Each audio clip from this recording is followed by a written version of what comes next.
we're going to talk about today is arming the boys of 61. And what we're going to focus on is the variety of arms and the difficulty of arming the first volunteers. So we'll go through a progression, a little slideshow to get some background, and then I'm going to move forward and we're going to go through the arms one at a time. Several of them are rare. Several are identified to soldiers that use them during the war. And the best part of the program will be if you have some questions. Okay? So let's get started. The new technology.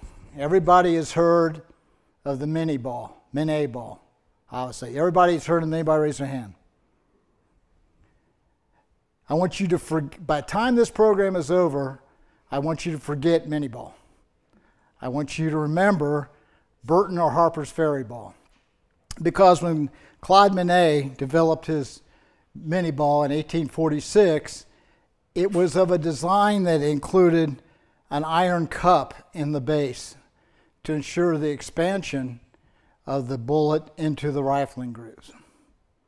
So that was the beginning, and that was the beginning of an arms revolution. However, James Burton, who's the assistant armorer at Harper's Ferry Armory, in 1854, designed the Burton or Harper's Ferry ball. He did a study where they developed the rifling grooves and the dimensions of the ball, the thickness of the skirt of the ball, to ensure the expansion of the ball into the rifling grooves without the use of an iron cup. That's the design that was used in the American Civil War. From now on, we will all call it the Burton or Harper's Ferry ball. Yep. Can you say Burton, or can you say Harper's Ferry? Yep, you can say one or the other. It's referred to as both. Burton obviously designed it, and it was developed at Harper's Ferry during the 1855 arms trials. So I'm happy with either. It's very important to understand for me, and I know it can be kind of anal, that Burton gets the recognition that he deserves before the Civil War. Fascinating guy. He served in the mid-1850s. He left Harper's Ferry. He was a little bit of a snit because he was not named the master armorer. He was assistant armorer. He ended up going to England and actually setting up the American machinery at the Royal Enfield Armory that would produce the P-53 Enfield. Then when the war started, he was a native Virginian. He came back to Virginia, went into the Confederate service, was named a lieutenant colonel in charge of all the Confederate armories, did work at the Richmond Armory, eventually went to Macon, developed that armory down there. When the war ended, he obviously surrendered. He went back to England a couple times, did consulting worked for them, was getting ill. He came back. How many are familiar with the Kernstown battlefield? Kernstown, the Pritchard House, there on the battlefield. That's where he died. He owned that farm. And when he died, that's where he died. And I always wondered myself how many times, and he's a farmer, how many times he was plowing his fields and would plow up some of his children right there from the various battles around the Pritchard farm during the American Civil War. Great guy. Research him a little bit. If you get a chance and it's available, the Small Arms of 1855, which is the report that they put together, the U.S. Ordnance Department did, that really started transition into rifled arms, is a boring but worthy read. So April 12, 1861 comes, and obviously we know what happens then. But all the tests, and this is important to keep in mind, that the Army, everything the Army had set up with the new series of arms in 1855 was based on a 16,000-man Army. It was not based on 600,000 volunteers in the first year of the war. So here's the problem. We got 600,000 1861 volunteers. Federal arms inventory was 585. Of those, 105,000 and 10,000 rifles had been shipped to U.S. arsenals in the South by the Secretary of War, John Floyd. Okay? Now, they didn't get any of the new 1855 models, but they got the 10,000 rifles, are mainly Mississippi's, and they got a lot of smoothbore muskets. It was never proven that Floyd, who would later become a Confederate general, and I believe Secretary of War, did this maliciously. It just, he was, there were armories down there, and yeah, it helped. It helped the South a lot. When the war broke out, I'll give you an example. I'll use Ohio because that's my favorite state. There was a Militia Act of 1808, and that said that every year the federal government would provide each state a number of arms based on how many representatives you had in Congress, and eventually did it on population, and you could trade small arms for some artillery pieces. Ohio, from 1808 to 1860, got like 37,000 arms. When the war broke out, they could find 1,500 was in the armory in Columbus. Where'd the rest go? Well, they had gone to local militias, and guys had borrowed them, and Now, they canvassed the state and brought in another couple thousand, but their quota, Ohio's quota in 60, first call up was 13,000, 21,000 volunteered. Severe arms shortage. What to do? Well, the European market was more than glad to help this shortage. It was very competitive, though, because you can imagine the Confederate states are going to Europe, England, France, the German states, and of course the Union states are going to Europe. So the prices were astronomical, but we paid. By the time the war ended, we had imported 1.1 million European arms, and we've got a nice selection of those imports on the table today. This is what the volunteers wanted in 1861. They all clamored for the Harper's Ferry rifle, whether it be the Enfield, the P-53 Enfield, or the Model 1855 Springfield or Harper's Ferry rifle musket. Why? Well, the Enfield was the firearm of choice, mainly because of the positive PR from the British wars in India and Crimea in the late 1850s.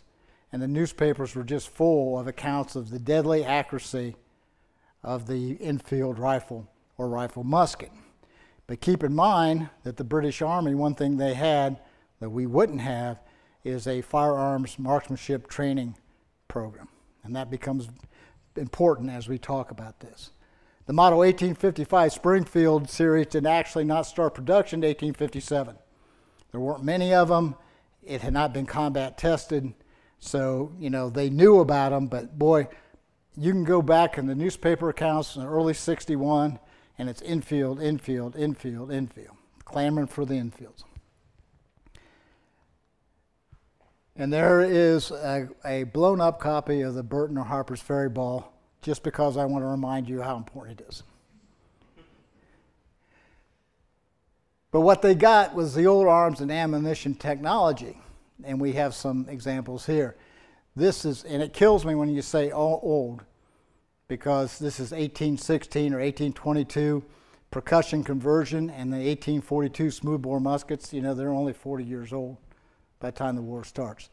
Both smoothbores, they shoot primarily a buck and ball load, a very lethal load out to 100, 125 yards. Consisted of a 64 caliber round ball and 331 caliber buckshot. And I will tell you right now as we talk, you can go on the battlefield today. Everybody familiar with the 12th New Jersey Monument? You see what it says on the side? Buck and ball, caliber 69. And what's on top? Buck and ball. There's several other monuments on the field that have buck and ball. I think the 90th Pennsylvania has a buck and ball on the side of it.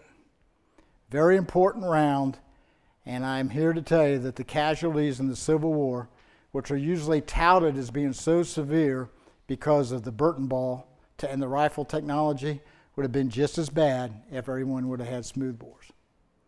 In fact, there's a guy by the name of George Willard. Who's familiar with George Willard? Killed here at Gettysburg. Willard wrote a paper in early 1863. And basically, the premise of his paper was, we really need to arm a brigade. Every regiment except for one needs to have smoothbores. And one regiment will be trained in how to shoot the rifle musket and as light infantry or skirmishers, whatever you want to say. You know, Willard was a combat soldier, a Mexican War combat soldier, and there's other officers that said, we really need to go back to the old technology. And we'll look at some examples of smoothbores here in a little bit. And this is what was available to them. Either the Model 1822 smoothbore musket, 850,000 of this model were produced. 850,000. And it started out as a flintlock and was converted into percussion starting in the 1850s. And the Model 1842 smoothbore musket, which comes from the fat fingers, comes from the family of Model 1841 or 42 family of arms, which included the smoothbore musket, which also included the famous Mississippi rifle too.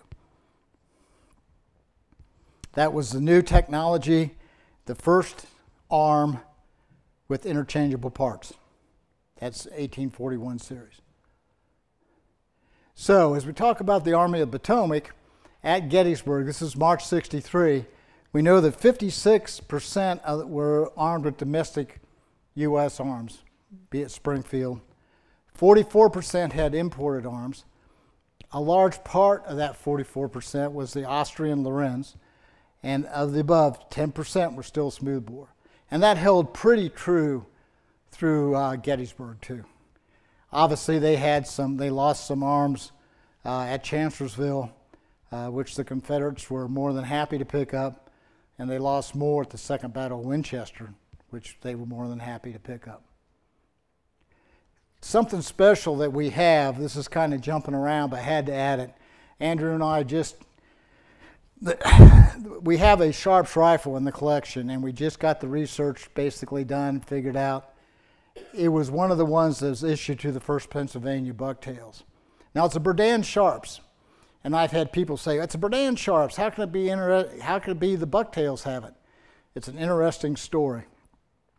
When Berdan was the Sharps, 1st and 2nd sharpshooters were on the peninsula in 1862, there was 2,000 Sharps rifles manufactured.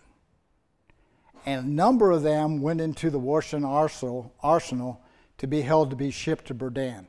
Berdan was suffering some losses. He didn't need all 2,000 then. Okay, well, one of the officers of the 42nd Pennsylvania, or the 1st Pennsylvania Rifles, the Bucktails, caught wind that those Sharps rifles were there and sweet-talked the head of the arsenal into issuing the 4, 5, 600 to the Bucktails. So they got him. I tell you what, Berdan was not a happy man at all. Wrote a letter to Lincoln complaining about how his rifles had been kidnapped by the Bucktails, but they never got him back. And the truth of the matter is, the losses that the sharpshooters took on the peninsula, they really had enough Berdan Sharps still. But that isn't held in the collection, and we're going to try to figure out some sort of appropriate display. But that firearm was definitely here at Gettysburg on the second day's battlefield, Houck Ridge. Okay, here comes the fun part. I'm going to go through these firearms for you, and we're going to go through the actual, I've got them ranked in how age and how they were modified. So once we get done, I'll entertain any questions, and then you can come up, feel free to look at them, feel free to ask questions. But we're going to start with the base Model 1816. As you can see, it's a flintlock. Now, in 1861, there were a number of Virginia troops, a number of Tennessee troops, and a number of federal troops that were still armed with these flintlock muskets, smoothbore muskets, caliber 69. In fact, at the Battle of Mill Springs in 1862 in Kentucky, most of the Confederates had flintlocks, And the battle was fought in a rainstorm, and they wouldn't ignite. They got wet, and it really led to the Confederate defeat there. A number of Confederate troops had these as late as Shiloh. So the flintlock was still a viable weapon the first 1 or 2 years of the war. Interesting enough to note, you will see and hear, let me get this, in the Mexican War, obviously the Model 1842 smoothbore musket started production in 1844. Mexican War starts in 1846. And you'll see a lot of dealers will say, this is a Mexican War 42 model. As far as we know, no 42s made it to Mexico. And there's a reason for that. They had a little bit of a problem with percussion cap, ignition, production, and supply. And one thing Mexico has is a lot of rocks. So the flintlocks were still a real viable arm through the Mexican War. And if you see somebody saying, you've got a Mexican War 42, chances are it stayed here in the United States. There may have been a few of them, but not many. So in the mid-1850s, as percussion ignition became acceptable, this is the same arm, base arm, as this 1816, but this is one that has been converted to percussion. And what they did was remove what they called the battery, the frizzen and the pan. They took, and this is a Harper's Ferry 42 model, or 16. They dimpled up a little seat on the top of the barrel, and then they put the cone in. So this is the next alliteration of the 16s. Remember what I said? 850,000 of these were produced before the war. So a lot of these, and you know what I forgot to do? And I forgot to put, anyhow.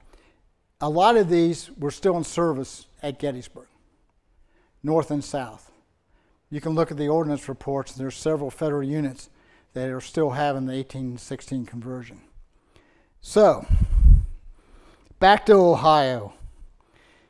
When the war started, and we talked about Ohio's shortage of arms, Ohio had a very unique individual by the name of Miles Greenwood. Anybody hear of Miles Greenwood? Probably developed the first practical fire engine. And foundry, largest foundry west of Pittsburgh. A real American success story. George McClellan, who for a short time served as Adjutant General of the state of Ohio, like 3 or 4 weeks, went to Greenwood and said, we're getting shipments from the federal government of both the 42s and the Model 1816s. And everybody wants a rifled musket. Can you rifle these arms for us? And Greenwood said, sure.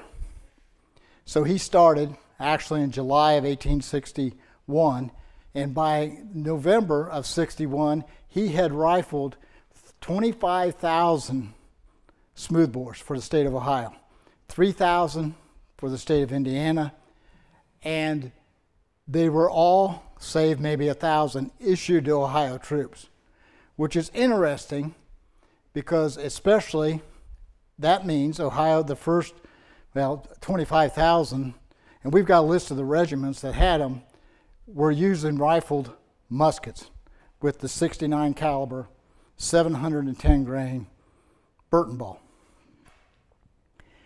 If you look at it's interesting to look at the ammunition reports issued to the state of Ohio and see how much Burton ball ammunition was issued versus buck and ball. Very little buck and ball. Now you could shoot buck and ball obviously in this, if you had to, in this firearm. But this arm in particular was carried at the Battle of Shiloh by a member of the 13th Missouri, which in July of 1862 would become the 22nd Ohio. Remember, a lot of Ohio troops served in other states' regiments because they had more than they could put in their regiments. Pennsylvania had the reserve system, but George Wade, Knox County, Ohio, 40-some years old. He was carrying this firearm when he was wounded at the Battle of Shiloh. He would lose a leg, be dismissed, spend the rest of his life after the war bouncing between various veterans' homes, soldiers' homes, Milwaukee, Dayton. He was a baker. Had a bit of PTSD, but that was the arm he was carrying when he was shot. George Wade. So we're moving on, and we get to the model 1842 smoothbore. We talked a little bit about this. Started production in 1844, stopped production in 1855. Really a base arm through the whole Civil War. And it's a smoothbore. Keep that in mind. At Gettysburg, I know the 11th Massachusetts had them, 12th New Jersey had them, I think the 90th Pennsylvania, and the famed Irish Brigade had them and would not give them up for infield rifle muskets. They used them to great effect on Stony Hill on July 2nd. If you read the regimental history of the 116th Pennsylvania by Sinclair Mulholland, you will see a passage as they advanced up the backside of Stony Hill, past where the Irish Brigade monument is today. And the Confederates were just coming over the rise, and the great devastation that he said his 69 caliber smoothbores with buck and ball did to the Confederates. Pushed them back. He said most of the dead and wounded had head and shoulder shots. Because remember, the range is short, and you're shooting 4 projectiles. And it's not about whether you kill every enemy soldier, you just take them out of combat. And sometimes if you got one guy wounded, another guy's going to help him out, so you've taken out 2. However, in the 1850s, the U.S. Army decided, again, we just started the Model 1855 series of arms, they decided that they were going to rifle the 42 models. 69 caliber now. Got a long range rear sight, very accurate arm. In the trials, it was as accurate as any of the other calibers they tried. They tried 54, they tried 60, they tried 58, tried 69. One of the reasons that this didn't win as the issue arm was because the ammunition was so heavy. 710 grains a round versus 500 grains, 40 rounds in your cartridge box. And that was a 70 grain powder charge. It kicked pretty good. That helped push it to the floor. Push it to the 58 caliber. At the same time, yes, sir. At Harper's Ferry is water-powered rifle machines, had cutters on it, and they just went like this. Oh, the barrels were rifled before they were put on the gun. Oh, for the 42s, the barrels were pulled or they were produced that way to begin with. There's 2 ways. A lot of them were made, the last production run in 1855 were rifled that way to begin with.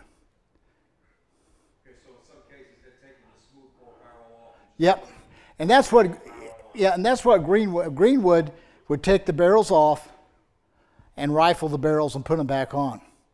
Now the interesting thing about Greenwood, and that's a good question, the interesting thing about Greenwood is only 20% of those he rifled were issued with rear sights. There's 2 variations. Okay, he charged 75 cents more. Charged what? Let's see, $1.25. No more than that. It was like $1.75 to rifle them, 75 cents more to put the long range rear sight on. There's a reason they did that. 20%. At the beginning of the war, because of the smoothbores, and because there weren't many rifles or rifle muskets or rifled muskets available, their theory was to set a regiment up. You've got 10 companies, 100 men a company, Well, 8 of the companies would have smoothbore, and the 2 flank companies would be issued the rifled arms and trained as skirmishers or light infantry. That was the theory. In actuality, they were in such a rush, the training was so sketchy that I don't think it really took effect. The famous Mississippi rifle. Everybody's heard of the Mississippi. Probably the most beautiful American firearm ever made. No doubt. They had a lot of them in inventory in 1855.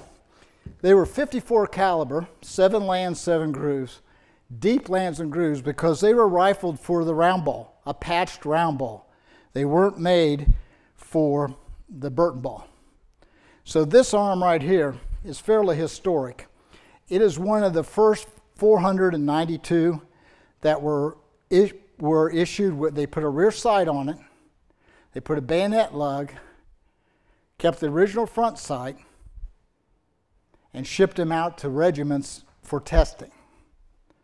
The testing wasn't all that great because the rifling, the 54 rifling, the grooves are so deep, they fouled so easy versus the shallow grooves, 3 lands and grooves, that would actually shoot a lot cleaner. So I've shot a couple originals Mississippis with Burton balls. They'll shoot for you, but it takes a little bit of work, and you got to keep them clean.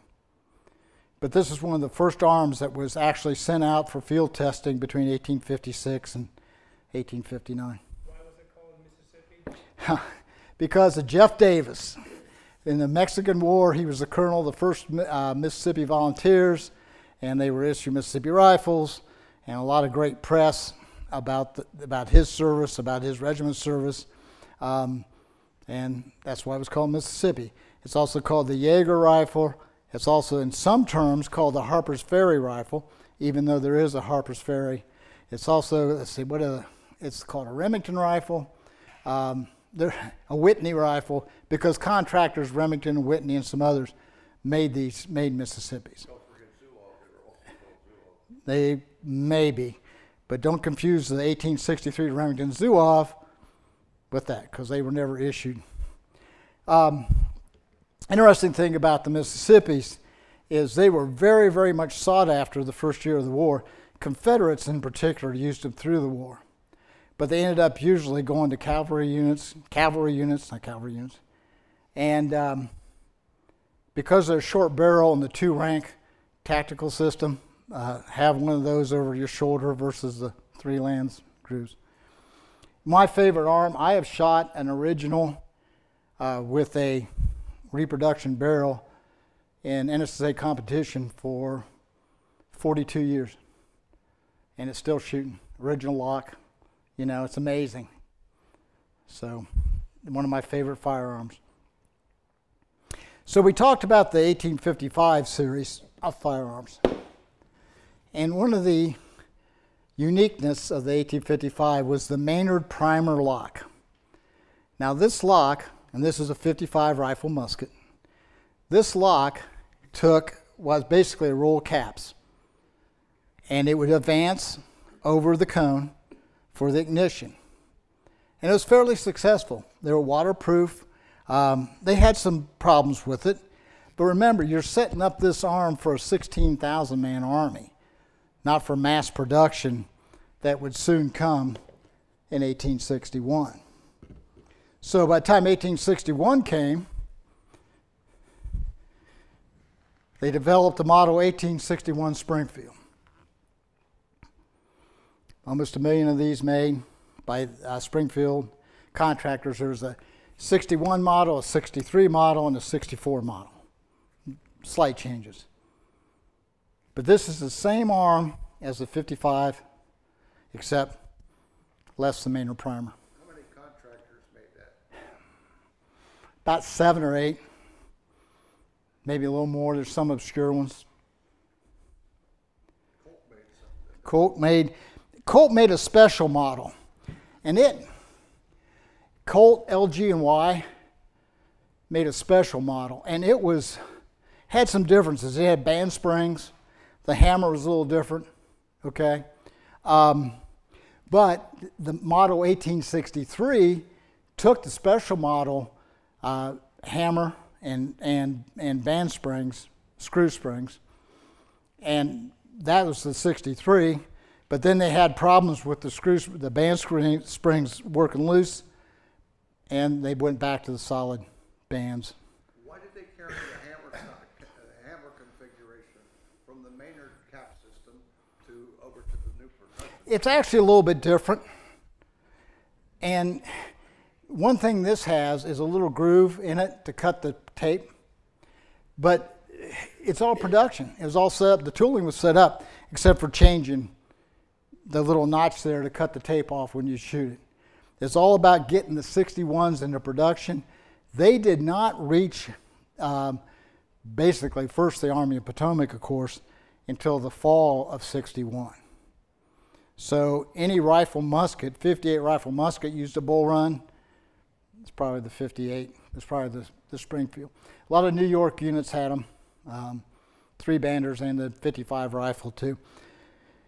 There's a terminology thing that you get into with Civil War firearms, and you use interchangeability of rifle and rifled and rifle muskets.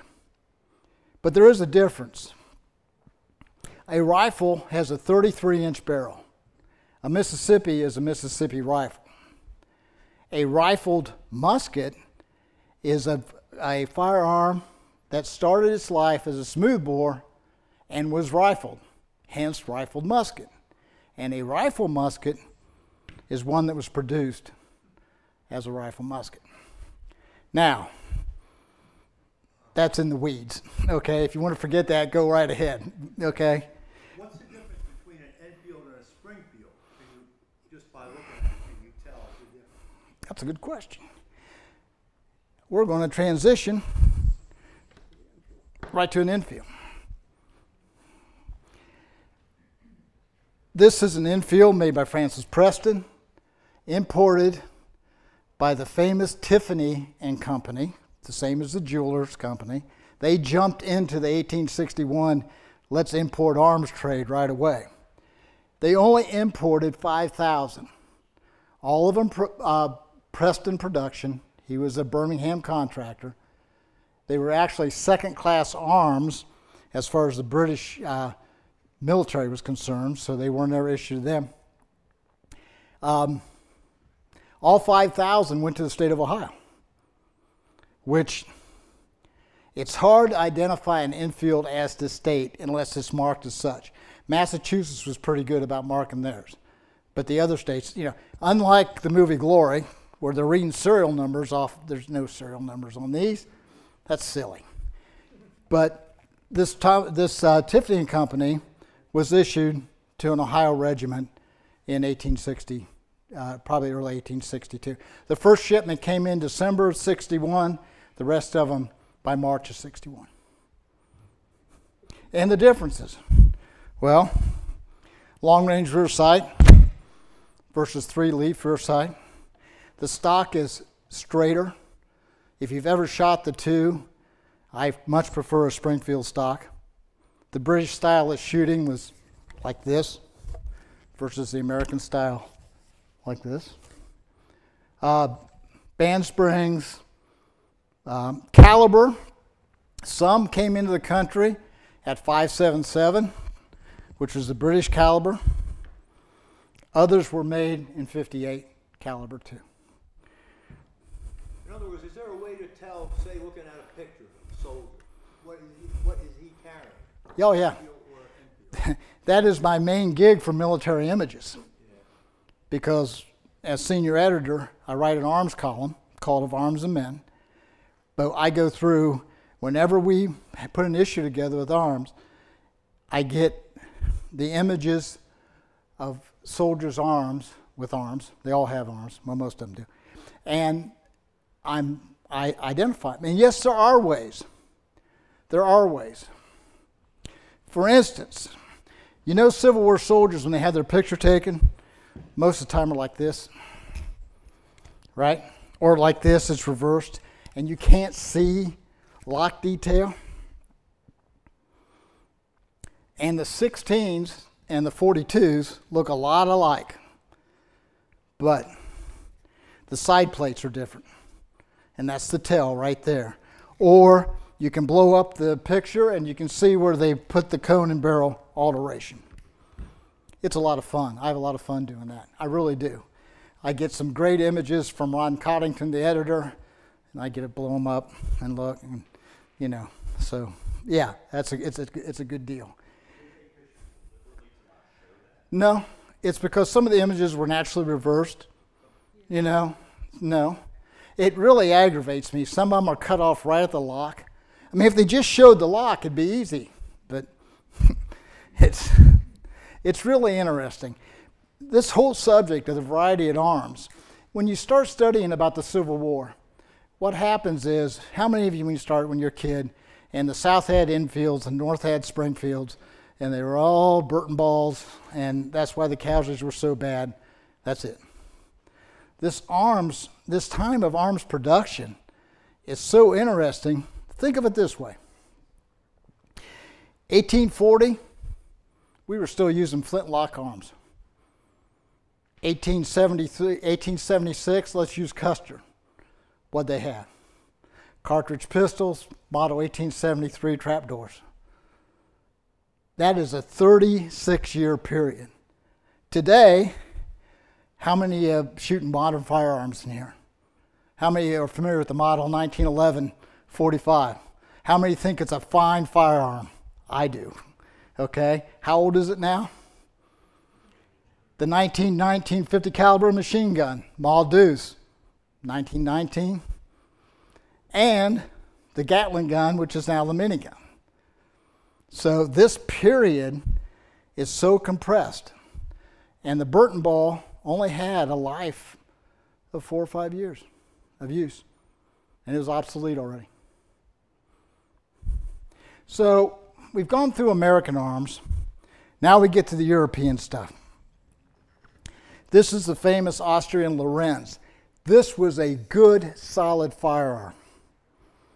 At number of regiments here were armed with them. 57th Pennsylvania had them. The famous Iron Brigade, both the 2nd and 7th Wisconsin, had Lorenzes. And I think they did pretty good execution with them. Good firearm. This one was issued to a gentleman by the name of Wilhelm Helle, H-E-L-L-E, of the 1st Michigan Engineers and Mechanics. Used it out west. After the war, he became a Lutheran minister in Ohio. A question on that. A couple of rifles back, you said you were laughing about the idea of serial numbers and this and that. So how do you know this gun was issued? Came from the family. The provenance is from the family. So possession is 9/10 of it. Yeah, and his father said. And you're right, you got to be careful. You don't know how many times I've had people send me pictures of firearms and say, my grandpa used this in the Great Civil War. And it's some civilian fouling rifle, shotgun, and you got to go, well, I don't think so. But if you want to believe that, that's fine. I just got this arm, and it's rough. But this is one of the rarest 1861 arms that you can find. We talked about Greenwood. John Fremont in Missouri in 1861 needed arms. He went basically on his own and bought through the U.S. Ordnance Department, kinda, maybe, these model 1842 Austrian rifle muskets. They had what they called a tube-lock ignition, which basically, in here, there's a little chamber, and instead of the percussion cap, it had a little tube, and you put the tube in, and then the hammer hit the tube. Well, obviously that didn't work here. So, Miles Greenwood again goes ahead and changes the lock and turns them into percussion ignition. Now this gun, the cone is gone. That is a Greenwood variant rear sight. It is in horrible condition. But it was issued to a guy from the 14th Iowa by the name of Abner DeWitt, who would die of disease in Memphis in 1863. There's no doubt that this gun was at Shiloh, was at Fort Donelson in the beginning of the war. When you collect greenwood, that's the Holy Grail. And it was the missing link in my collection. And now it's not. Now, I haven't exactly brought it into the house yet.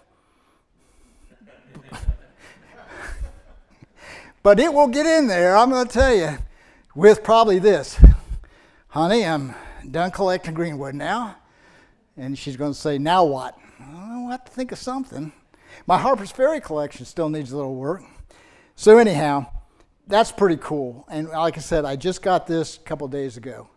I came through the Union Drummer Boy and a good friend of mine. And I have a friend by the name of David No who does some great restoration work. I'm going to get it to him. It just needs cleaned up. You don't restore it, but it just needs cleaned up a little bit. So moving along, this is the 71 caliber Italian, actually not Italian, called Garibaldi, but it was used in the Garibaldi War in the late 1850s, made in Belgium.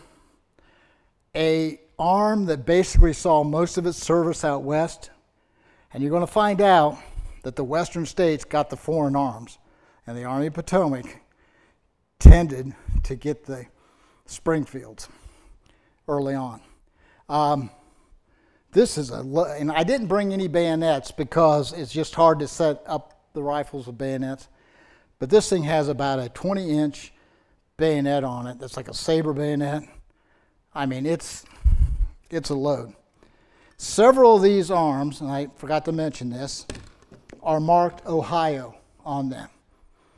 That's an Ohio marked arm. That does not mean it was issued to Ohio troops. Remember when I told you about the severe shortage of arms in 1861? Well, in 1864, as the federal government was shipping arms off the battlefields, mainly second and third class arms to states because now the production of the Springfields had ramped up.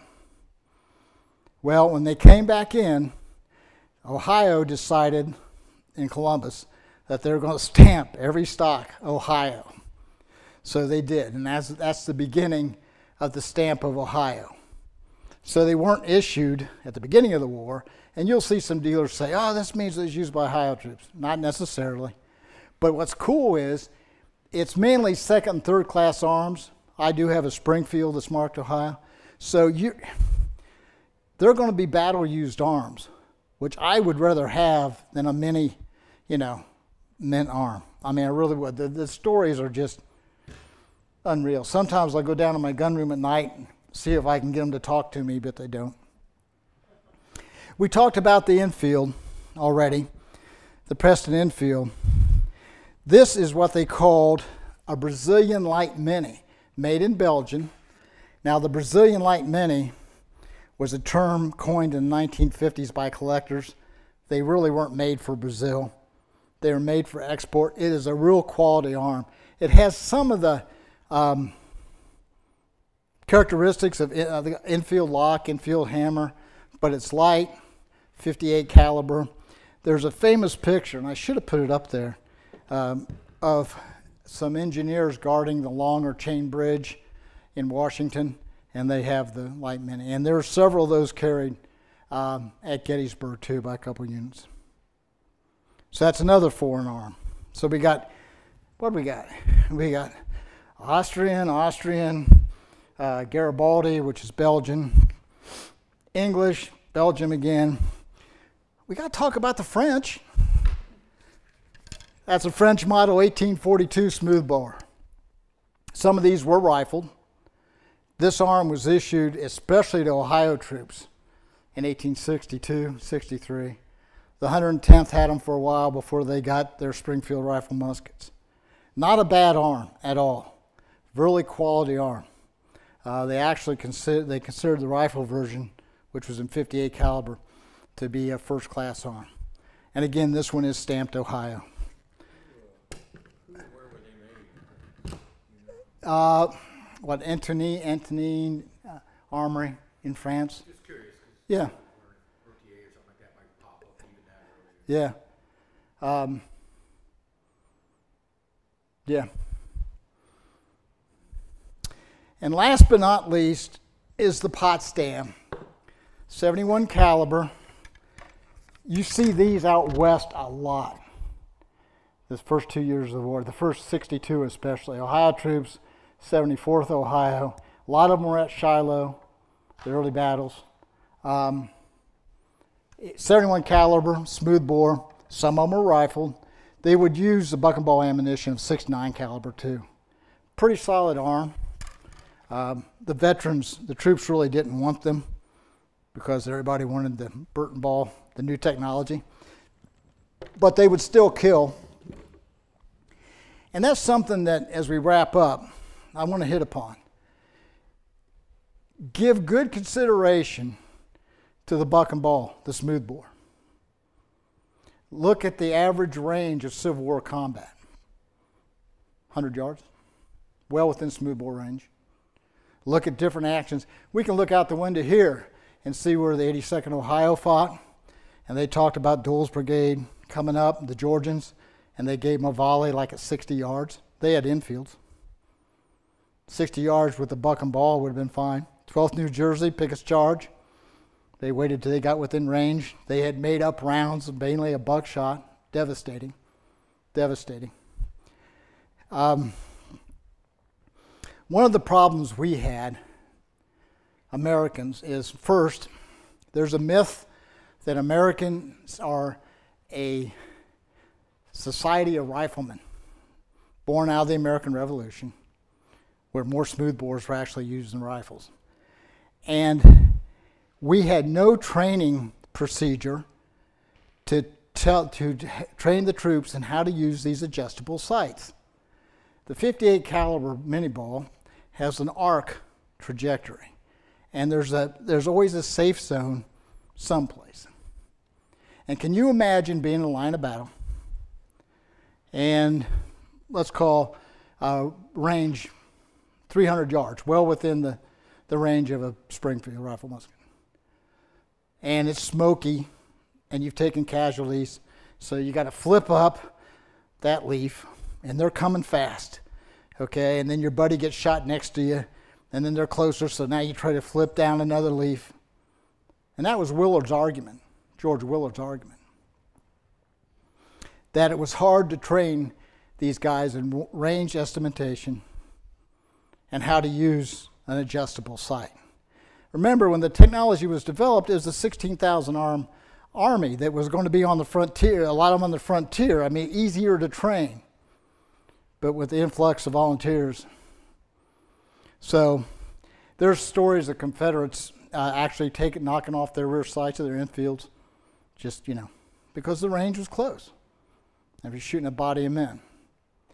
One more story here about Gettysburg, which I find interesting, which we're going to hit on tomorrow's lecture with Jim Hessler and Brett Eisenberg, is the story of the 1st Massachusetts out on the skirmish line out by the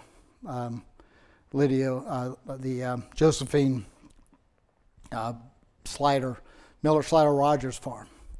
And I'm going to use it tomorrow to talk about action on the skirmish line, because sometimes mention of a skirmish line is just, okay, we were thrown out in the skirmish line, but there's a real dynamic there. Of the regiments in Carr's brigade, the 1st Massachusetts had Springfield rifle muskets. The regiment next to them, the 11th, had 42 miles, smoothbores. Easy to see who was put out in the skirmish line, because if you're on the skirmish line, it's more of individual aimed fire than it is at a mass of troops. I think that's all my stories right now. I'll be glad to entertain any questions. Go. You keep talking about the lack of serial numbers, but your last slide shows serial numbers. That was unique. Sharps, a lot of the carbines, Sharps, Smith, Spencer, Gallagher's had serial numbers. U.S. production long arms didn't.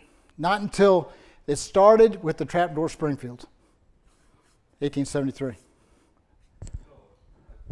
one question, but two pieces.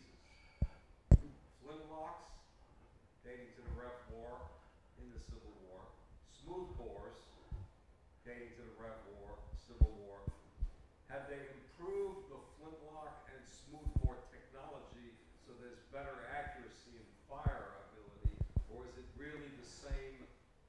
It's the same.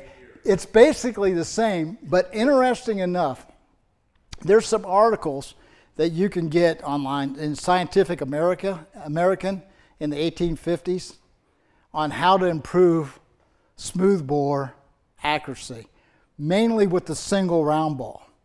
Now, shooting in the NSSA, when we shoot smoothbore matches, we shoot at 25 and 50 yards, breakable targets, okay?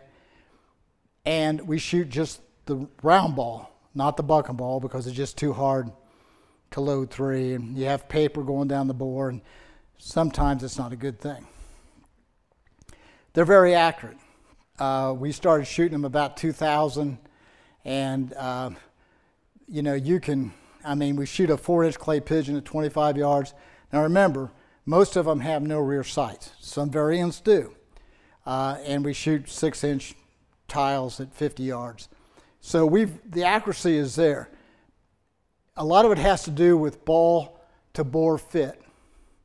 Okay, now the 64 caliber, 69, there's a lot of windage there because you still have the paper wrapped in the cartridge.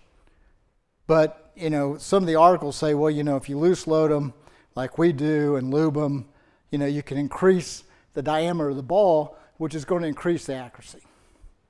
But basically, you know, flintlocks had a life of what? I think 1640 to like 1840, 200 years. The Brown Bess, the Charleville.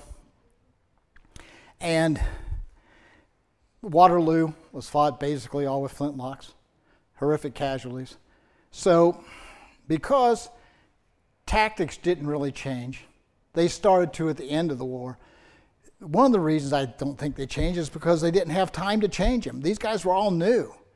You know, they didn't have time to change them. Experience changed them. Losses changed them. So, go. So the stocks, standard stocks, made out of what type of wood? Like Walnut, walnut basically. U.S. arms. The Austrian arms, they like to use beech. A lot of beech, they're cheaper. But most of these are all walnut. And they had stock machines that they would turn them at Harper's Ferry. How many of you have been to Harper's Ferry to visit? Yeah, I mean, that's just important. I love Harper's Ferry. And you can see the technology there. I mean, they had some real craftsmen working there. Yeah, back to the Burton ball, which I just learned about today. I'd always heard the 3 rings means it's union. 2 rings Confederate. No, right? A lot of people think the rings were put on to hold lube. Actually, they were put on more like a fletching on an arrow. They found that they improved accuracy, stabilized. They'll still hold lube, but yeah. But no, the Confederates had 3 rings. The Gardner was a 2-ring. I mean, you know, that's almost like Confederates used infield, yeah. And that whole study of Burton ball design, they weren't molded for the most part. For 90% of them, more than that, they were made in large swaging machines where they would feed a 1-inch bar of lead in the machine and stamp them out. And then the excess lead would be molded down, put it, you know. Makes a fantastic bullet. I can't tell you how many Burton balls I've molded in my life. I don't even want to think about it. But it beats sitting there going like this, one at a time.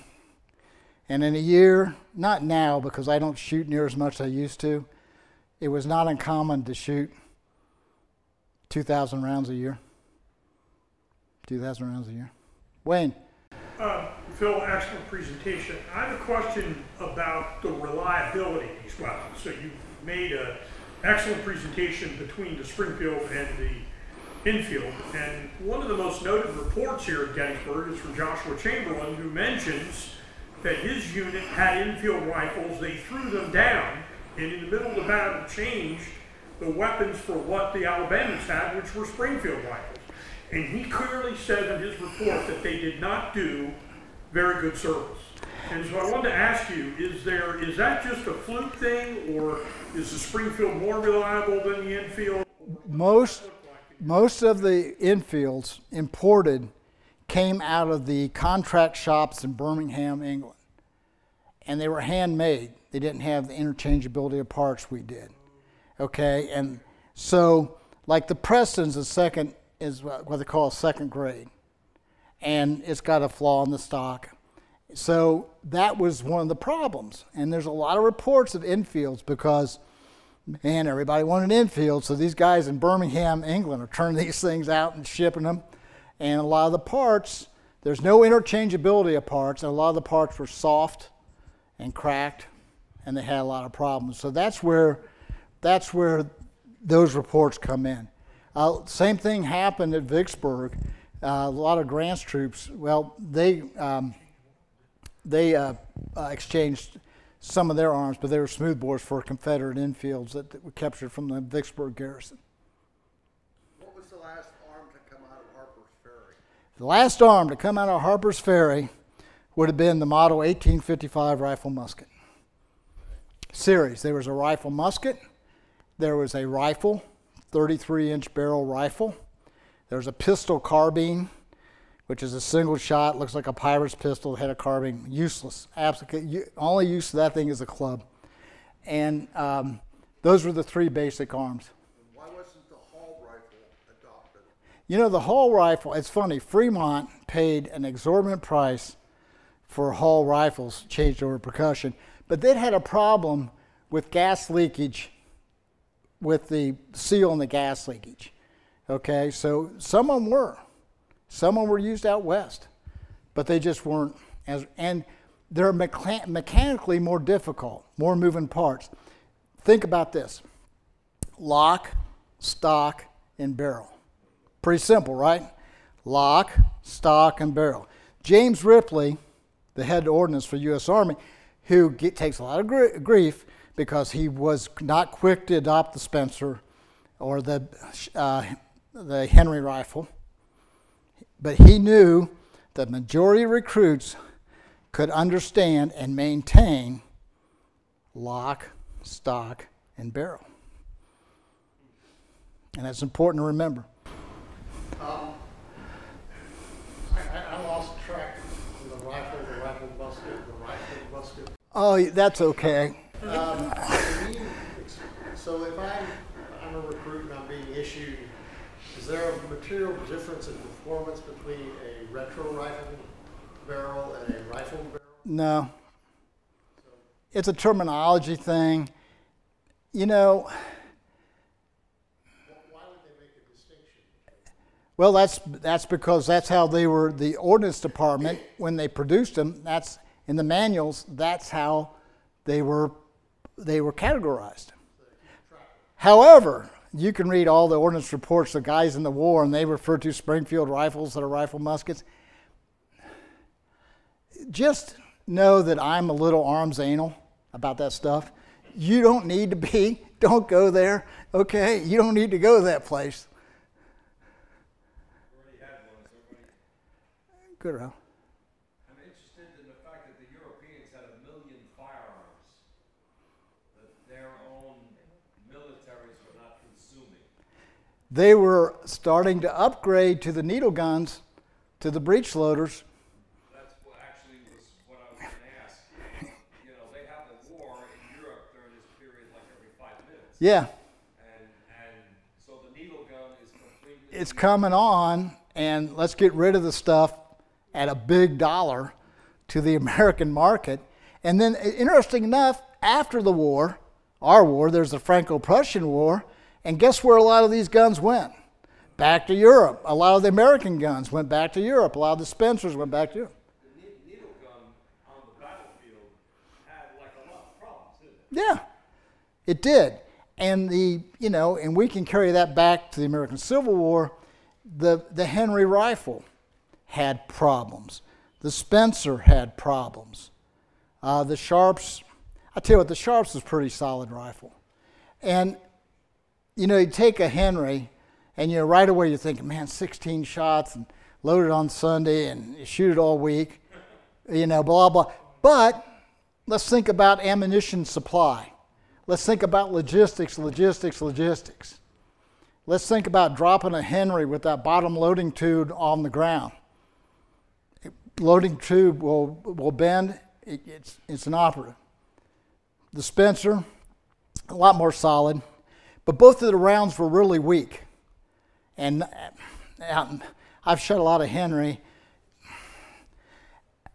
250 yards maybe. Spencer about the same. You know, they didn't have the reach out and kill power. Not that they didn't have their place, but at the same time, Ripley was smart enough to understand that A, they were more expensive, and that's a big driving factor right there. Ammunition supply would be a problem. You know, Ralph, you know, out here at the East Cavalry Battlefield, you know, the only Spencers on the field were in the Michigan Cavalry Brigade. And they went up against 34th Virginia, Witchers, Nighthawks. Are you solid on that, by the way, or are you flexible? On what? Where the Spencers were. Oh, yeah, I'm solid on that. If I wasn't solid on that, my good friend Jim Hessler and Eric Wittenberg would reach out and choke me.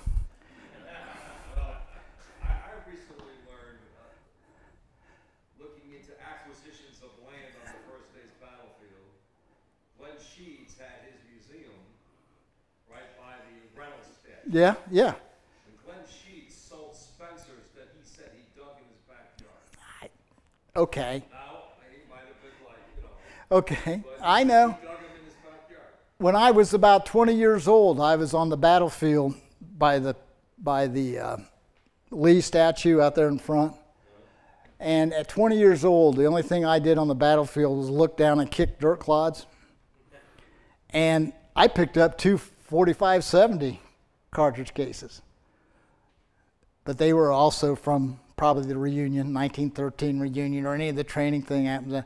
So, yeah, I'm solid on that. If you look at what Buford's guys had, Gallagher's, Smith's, more Sharps than anything else. Sharps and Hankins, basically, is what they had. So, yeah, I'm solid on that. Anything else? You were talking about logistics. So, how do all these rifles shoot the same? That is a great question.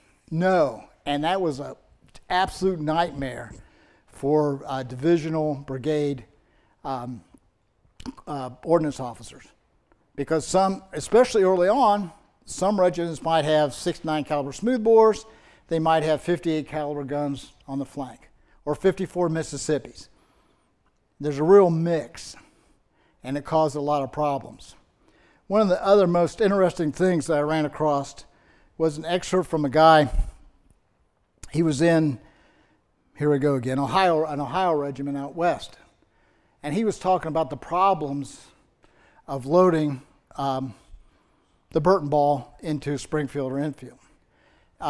So what he did, and you can see this, he would issue to his soldiers 20 rounds of 5.77 diameter ammunition.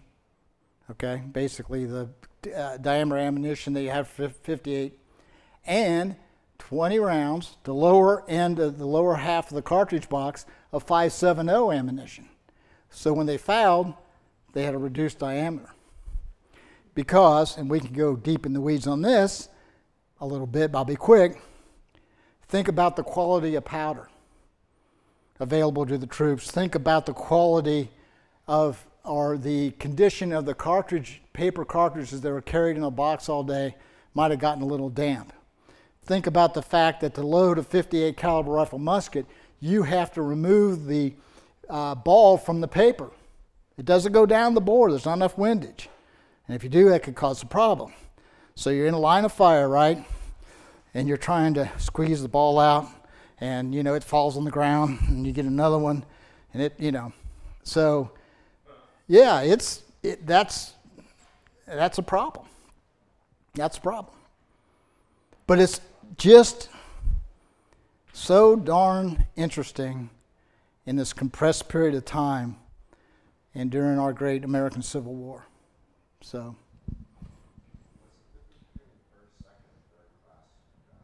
first class were usually the Springfields, Enfields. Second class, Lorenz's might be put into, actually the Mississippi was the second class, And the third class would be like the Potsdams, some of the rougher 1842 Austrians, you know. So. History of the types of arms that would have been issued to a particular regiment.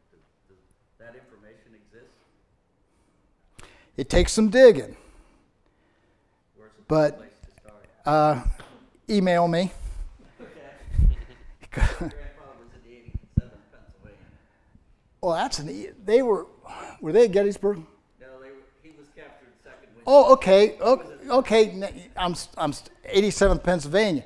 Okay, being an ancestor, I had Ziegler's in the 87th Pennsylvania. Jack Scully's in the 87th Pennsylvania. His brother Charles is in the 87th. They had infields. Purchased from Europe. Yeah, imported, the state of Pennsylvania. Well, probably U.S. Ordnance Department issued. So the feds were doing it too. Oh, yeah. Everybody. Man, that 1861 arms race is, man, unreal. I mean, it really is. They'd buy anything. And Europeans were more than happy to sell it to us. You do get a lot. Enfield South, Springfield North. And there's plenty of people out there that didn't want to hear it. That's the rule. The dividing line, I think the South imported like 500,000, the North like 450,000. Yeah. Well, exactly. So, it's just great. I mean, it's a great area to study. I know it's in the weeds a lot, but, At the Enfield Center of Springfield, where they only produced in the north, where they produced in the south. Well, now when the Harper's Ferry Armory was captured by Stonewall Jackson, and Lieutenant Rogers Jones tried to burn it, they saved the machinery and some gun parts. The rifle musket machinery went to Richmond. The rifle machinery went to Fayetteville, North Carolina. And then they would produce the Fayetteville, the CS Richmond, and down at Macon, when Burton went down there did that armory, they did a lot of what they call razed work, which they would take battlefield damaged arms, like 42s, and shorten them and reissue them. I've got an Ohio marked Macon that's shortened that came back obviously to the state of Ohio. It's about that tall. Proportionally, it's great. The bands are moved back. Bayonet lug is moved back. The barrel's turned down to take the 42 model bayonet.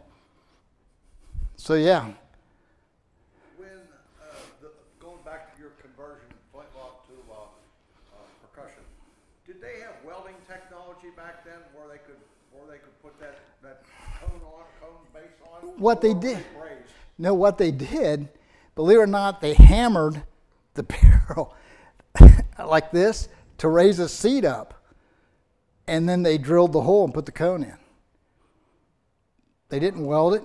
They hammered it up. Because I didn't think they had welding. No. I knew they had So they would take it like ham, and they raise it up, and then you screw the cone in. Now, some of the 1822s or 1622s, the U.S. Army rifled a number of them in the 1850s. But because the pressures are higher when you shoot the Burton ball out of that barrel, they were blowing the cones out. So what they did is they got them all back in for the U.S. troops, and they gave them to the Marines.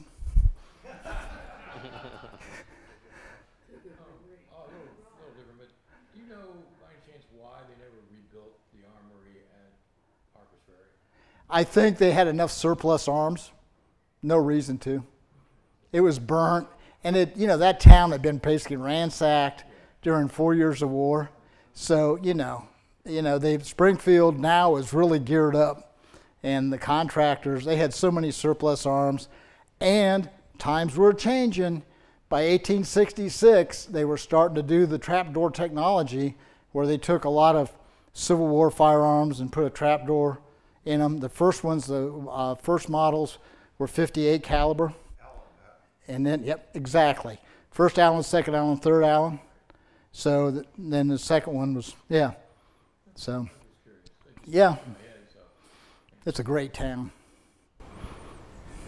Whenever you sell the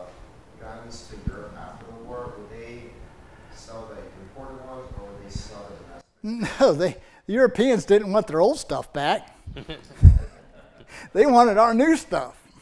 So a lot of Springfields, a lot of Spencers, Smiths, the breech-loading carbines, Sharps went back.